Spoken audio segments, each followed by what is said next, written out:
አሁን ደግሞ ቀጥታ ወደ ዶክተር ጸጋ ፈንታሁን የክነሴት አባል እንሄዳለን። ጤና ይስጥልኝ ዶክተር ጸጋ።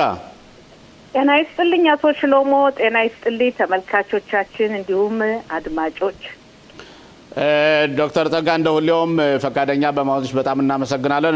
ቀጥታ ወደ ፖለቲካ ጥያቄ ነው የምጠይቅሽ። ደጋ ምን ትላንትና በገንዘብ ሚኒስተሩና በእናንተ መካከል ምን ተፈጠረ? በጣም ጥሩ ጥያቄ ነው የጠየቀው። ትላንትና የነበረው በእውነትም እምልህ ሁሉም ህብረተሰቡም አንተም ሁላችንም እንደምናውቀው በአሁኑ ሰዓት ያለን መንግስት ያሁኑ እንኳን ማለት አንችልም ከ80ዎቹ ዓመተ ምህረት አንስቶ በእስራኤል ሀገር አንድ ወይም ሁለት የፖለቲካ ፓርቲ መንግስት ማቋቋም አይቻልም። ባለው ተጨባጭ ሁኔታ ጥምር መንግስት የተለያዩ የፖለቲካ ፓርቲዎች በአንድ ላይ ነው እና በዚህ መንግስታችን ላይ በሊኩድ በሚመራው መንግስት ላይ አባል ከሆኑት መካከል አንዱ በስሞትሪች በገንዘብ ሚኒስትሩ የሚመራው ሀጽዮኑ ታደሲት የተሰኘው የፖለቲካ ፓርቲ ነው። ያላቸው መቀመጫ ወንበር 6 ነው። እኛ 32 ነን። 32 መቀመጫ ወንበር እና የገንዘብ ሚኒስትሩ ብዙ ጊዜ የሚያመጡትኝ ውሳኔ አንዳንድ ነገር እነሱ ማለት ሀጽዮኑ ታደሲት ከኛ በላይ እንደሆኑ ማለት ከሊኩድ የበለጠ መስሎ ይታያል። ጥምሩ መንግስት እንዳይፈርስ እየተባለ እንግዲህ መቻቻል አለ። የነበረ ያለ ጨዋታ ነው። አሁን የነበረው ሁኔታ ግን ከሁሉንም ያስቆጣን እኛን የሊኩዶችን በጣም ያስቆጣው ከውጭ እቃ መግዛትን በተመለከተ ነው። በእርግጥ የኑሮ ውድነትን ለማቃለል የሚል ምሳሌ ነው የሰጡት። ለምሳሌ አንድ ልብስ ወይም ጫማ የተለያዩ ነገሮችን ለመግዛት እስከ $150 ድረስ ግብር ሳይከፈል መግዛት ይቻላል። ይሄን ነው ስሞትሪች። በሌላ መልኩ ግን እንደዚህ በሚሆንበት ሰዓት ትንንሽ ንግዶች የንግድ ተቋማት ይዘጋሉ። ስለዚህ እነዚህ ትንንሽ የንግድ ተቋማት እንከስራለን። እንዲያውም ግምገማና ጥናቱ እንደሚያሳየው ወደ 13,000 የሚሆኑ የንግድ ተቋማት ይዘጋሉ የሚል አለ እና በዚህ ጉዳይ ላይ ድርድር አድርገን ነበር። በእርግጥ በሌላ መልኩ አቶ ሽሎሞ ታውቀዋለህ የገንዘብ ሚኒስትሩ መብታቸው ነው።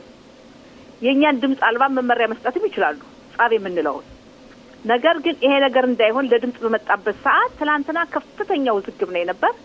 መጨረሻ ላይ ጠቅላይ ሚኒስትራችንን እያንዳንዱ የሊኩድ ፓርቲ እንደመሰላችሁ ድምጽ ስጡ የሚል ነበርና በዚህ ምክንያት አብዛኛዎች ድምጽ አልሰጠንም። ማለት መቃወም ወይም ድምጽ አለመስጠት ነበረ። ይሄ ነው የነበረው ሂደት።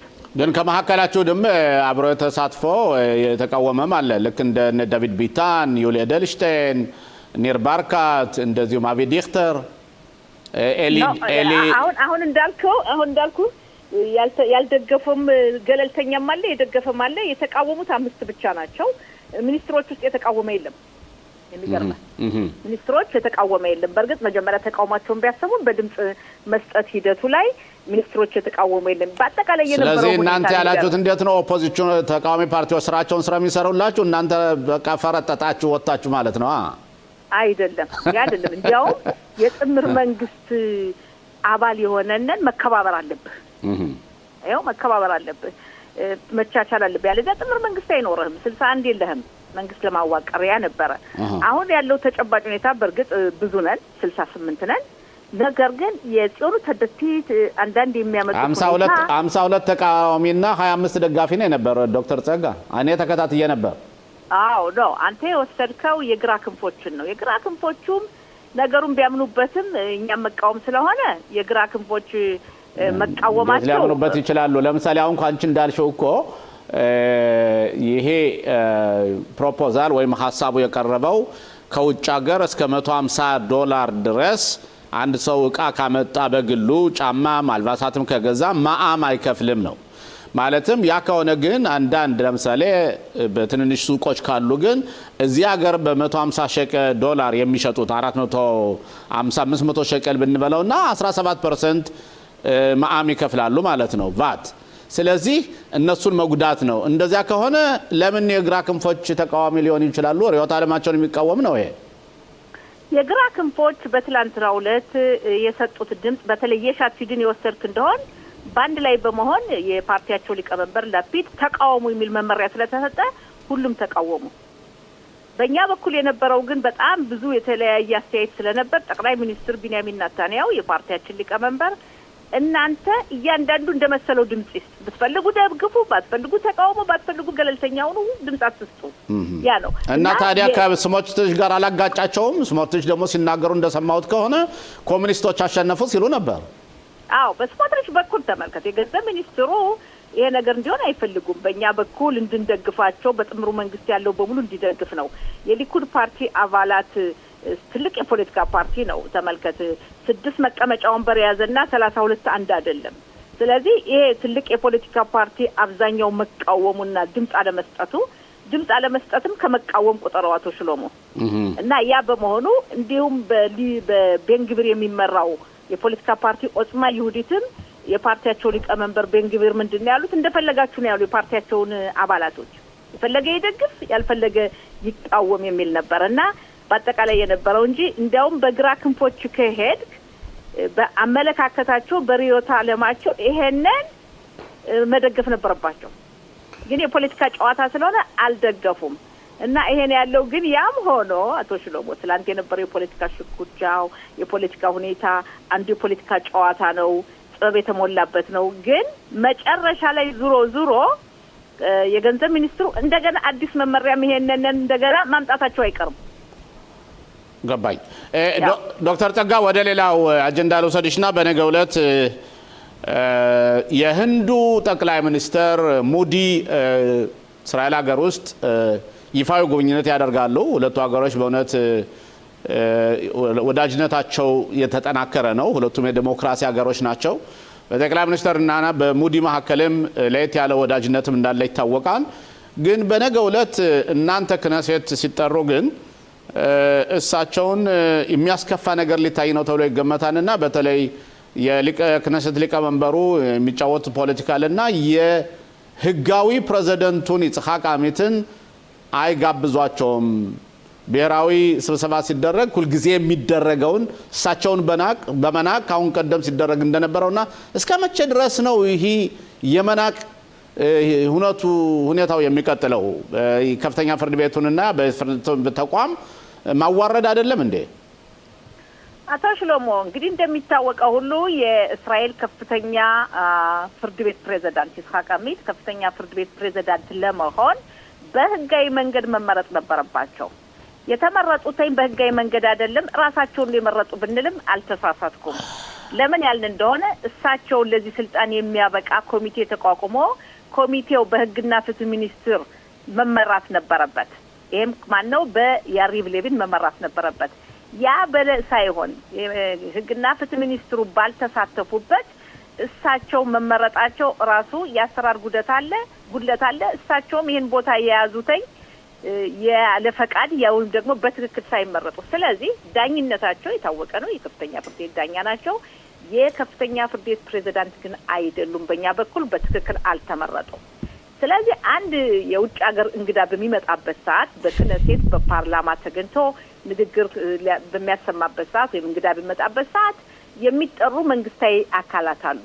ከሚጠሩት መካከል አንዱ የከፍተኛ ፍርድ ቤት ፕሬዝዳንት ናቸው። ግን ይስሐቅ አሚት የከፍተኛ ፍርድ ቤት ፕሬዝዳንት አይደሉም፣ ዳኛ ናቸው እንጂ ፕሬዝዳንት አይደሉም። ዶክተር ጸጋ አሁንም እኮ ያውልሽ አንቺ የምትናገሪያቸው ነገሮች በጣም የሚያሳስቱ ናቸው። ሰውየው ተመርጠዋል፣ ናሲ ሆነው ተመዝግበው እየሰሩ በምርጫ ነው የተመረጡት እንጂ እሳቸው ሄደው በግድ የያዙት ስልጣን አይደለምና ለምን ነው እንደዚህ ብሎ ማቅረብን ህዝብን ማሳሳት አይሆንም? እንደ ዶክተር ጸጋ እናንተ እኮ የህዝብ ተወካዮች ናቸው።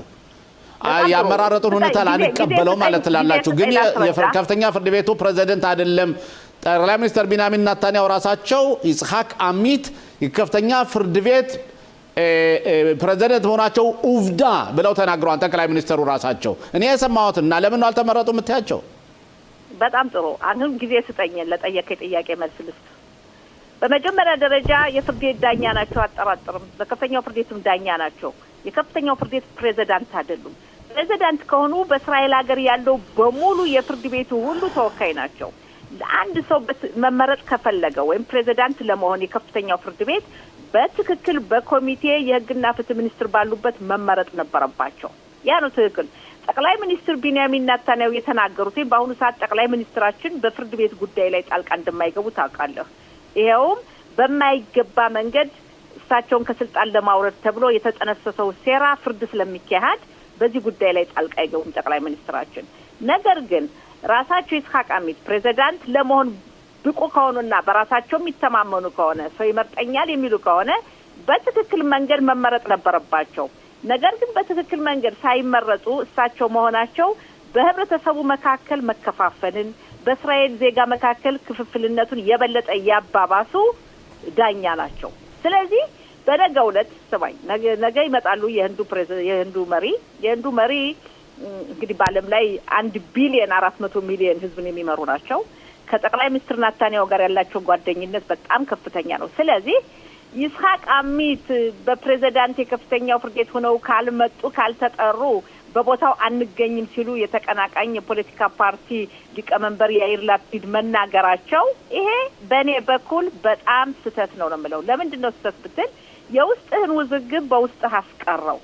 የውጭ መሪ በሚመጣበት ሰዓት ልክ ለምሳሌ እኔ የማየው ቤት ውስጥ ግጭት ሊኖር ይችላል። የውጭ እንግዳ ሲመጣ ግን የቤት ውስጥ ግጭት እንደሌለ ሆነ ነው የምትቀርበው አይደለ? ያ መሆን ሲገባው የፖለቲካ ጥቅም የማይረባ ጥቅም ለማግኘትና ለወደፊቱ እንደው ህዝቡ ይመርጠኛል በማለት እንደማይመረጡ እያወቁ ላፒድ ይሄን ማድረጋቸው የመናገራቸው በእኔ በኩል ኃላፊነት የጎደለው ህዝቡን ነን አንድ ላይ አቅርቦ ተመልከት። የህንዱ መሪ ደርሰው ከሄዱ በኋላ እኮ እንደገና መጣላትም እኮ ይቻላል፣ አለመግባባትም ይቻላል። ግን የውጭ እንግዳ በሚመጣበት ሰዓት የውጭ እንግዳ ሲመጣ አንድ ላይ ሆነ ማክበርና ዶክተር ጸጋዬ እኮ በጠቅላይ የውጭ ጠላትን ደግሞ አንድ ላይ ሆኖ መዋጋት ተገቢ ነው። ዶክተር ጸጋ ሁለቱም እኮ ለብሔራዊ ጥቅማችንም ለሀገራችን አስተዳደርም አስፈላጊ ለምን ዶክተር ጸጋ ለሁለቱም አንድ ላይ መቀበል መቻል አለበት። ያውልሽ ሁለቱም የክነስተ አካል ሊቀመንበሩ የተቃዋሚ ፓርቲዎችም የጥምር መንግስት ደጋፊዎችም ሊቀመንበር ነውና ለምን ነው ሚዛናዊ በሆነ መንገድ ክነሰቱን የማይመራው ሰውየው? በትክክል እሳቸው በትክክል ነው የሚመሩት። የስማ የያይር ላፒድ ሁኔታን ስትመለከት በአሁኑ ሰዓት የያይር ላፒድ 24 የመቀመጫ ወንበር አላቸው። በሚቀጥለው 10 እንኳን አያገኙም። ግምገማና ዶክተር ጸጋ አሁን የምናወራው ከምርጫው በኋላ የሚወጣውን ሳይሆን አሁን ያሉት 24 አላቸው። 24 እስካላቸው ድረስ 24 እንዳላቸው አድርገን ነው የምናየው። ዶክተር ጸጋ አቶ ሽሎሞ አዳምጠኝ። ለጠየቀኝ ጥያቄ መልስ ሳልሰጥ አንተ የምትመልሰው ከሆነ ከጥያቄ ላይ ጥያቄ የምትመልስ ከሆነ በጥያቄ ሲወጡት ያልቅ ነው። ለጠየቀው ጥያቄ 24 መቀመጫ ወንበር የሻቲድ ለመኖሩ የታወቀ ነው። ኦኬ። ነገር ግን ለሚቀጥለው 24 እንደማያገኝ ያውቁታል። ግምገማና ጥናቱ የሚያሳየው ነው። ስለዚህ ለሚቀጥለው ምርጫ ገና ድምጽ አገኛለሁ ተብሎ ብሔራዊ ጥቅምን አሳልፎ መስጠት አያስፈልግም። ያ ነው የምለው። ዛሬ ከኛ ጋር ይተቃቀፉ ወይም ከናታንያሁ ጋር ወይም ከአሚር ኦሃና ጋር አንድ ይሁኑ ማለት አይደለም። የሀሳብ ልዩነት መኖሩ ጥሩ ነው። የሀሳብ ልዩነት ያስፈልጋል። ግን ይሄን የሀሳብ ልዩነት ግን በውስጥ ማስቀረት አለብህ። የውጭ እንግዳ በሚመጣበት ሰዓት አንድ ላይ መቀበል አለብህ። የውጭ ጠላት ሲመጣ አንድ ላይ እንደምንዋጋው ሁሉ እንደዛ መሆን አለበት እና በአሁኑ ሰዓት የተቀናቃኝ የፖለቲካ ፓርቲዎቹ በነገው ዕለት አንገኝም፣ የኛ ክነሴት አባላት አይገኝም ብለው መናገራቸው ኃላፊነት የጎደለው የብሔራዊ ጥቅምን የማይጠብቁ ፖለቲከኞች ናቸው በእኔ አመለካከት። አቶ ተስፋዬ ከኛ ጋር ነህ? ኦኬ፣ አቶ ተስፋዬ ከኛ ጋር የለም። ዶክተር ጸጋ መጨረሻ ላይ ልጠይቅሽ የፈለኩት በጦርነቱን በተመለከተ እናንተ ክነሴት ውስጥ ጦርነት ከሆነ መንግስትን ተቆጣጣሪዎች ናችሁ። ደጋፊዎች ብቻ ሳይሆን ወይም ጥምሩ መንግስት ደጋፊዎች ሳይሆን የተለያዩ ተቋማትን የማጠየቅ ዝግጁ መሆናቸውን በተለያዩ ሴክተሮች አድርጋችኋል። ተመልከት እንግዲህ የእስራኤል እጣ ፋንታ ሆኖ ሀገራችን እስራኤል በጦርነት የመጀመሪያ ጊዜ አይደለም። እስራኤል እንኳን ተቋቁማ ሳትቋቋም ጀምሮ በጦርነት የተቋቋመች ስንት ደም የፈሰሰባት ሀገር ናት።